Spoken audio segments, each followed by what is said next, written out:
On this, let's go right across to our guest. Joining us with us is Sanjay Verma, national spokesperson for the BJP. Sohail Seth, columnist, is with us. Sanjay Jha, author, joins us on the broadcast. With us also is Ashutosh Mishra, senior journalist. Salem Dharnidharan is spokesperson of the DMK. Mohammad Tariq Khan is national spokesperson of the Samajwadi Party. Let me start with you first and foremost. Sanjay Jha, there have been a flurry of reactions from various opposition parties to the Prime Minister's 400 par remark. Now, while it's not happening for the first time, the Prime Minister is saying that, look here, it's not just us. Even your own party's leaders have actually been saying 400 par in the last several days. Sanjay Jha. Madhav, good evening. I just want to keep my answer brief.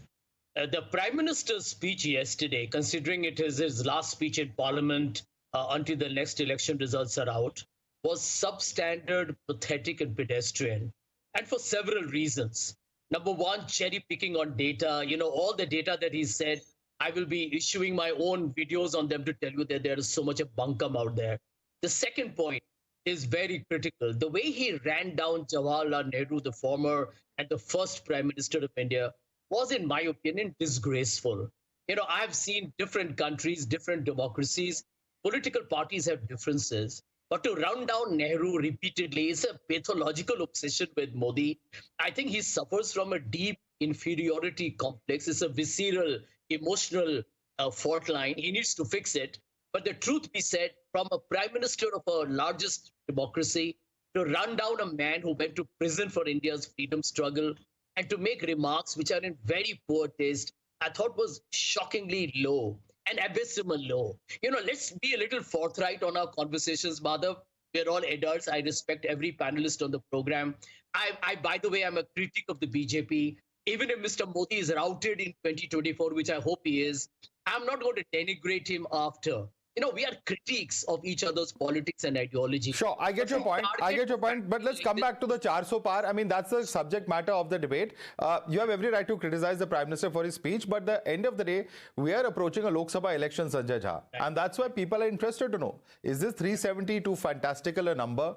Is this something that is practically possible? And before I go across to Sanjay Verma, I want to get in a quick comment from Salem Dharnidharan, because the parties south of India have been very vocal in their criticism of this 370, Salem Dharnidharan. You're saying that it's not even arithmetically possible. Salem Dharnidharan.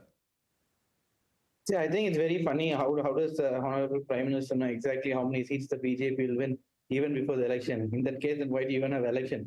People decide the mandate. Even if you had just said, oh, we'll win with with a comfortable majority, it would have made sense. But the number that which he says 370, that is bad. That's a target he's setting for himself. Is there a problem with the target? Anybody has a right to dream or aspire, sir. You can say that you will get 600 seats, 540 seats for all you want. You can contest all the seats. Every political party can. See, I think dream is different from confidently saying I'll get 370. And I think it also kind of in a way to make people remember about the Article 370. See, that apart, I think Prime Minister has been speaking yesterday in the Parliament, today, right? But what he has forgotten is he has forgotten people of Manipur. He went to Assam last week. He's been going to Assam, but he's not going to Manipur. He's not speaking about Manipur. We need a Prime Minister who speaks for the people of the country and not speaks for election. This gentleman is concerned more about the elections and not about the people of this country. What happened to the economy? What happened to the unemployment? What happened to the inflation? Right? He says there's economic growth, but where is the economic growth? Under 2004 to 2014, Indian economic grew 4 times. Now the growth is not even 2.8 times.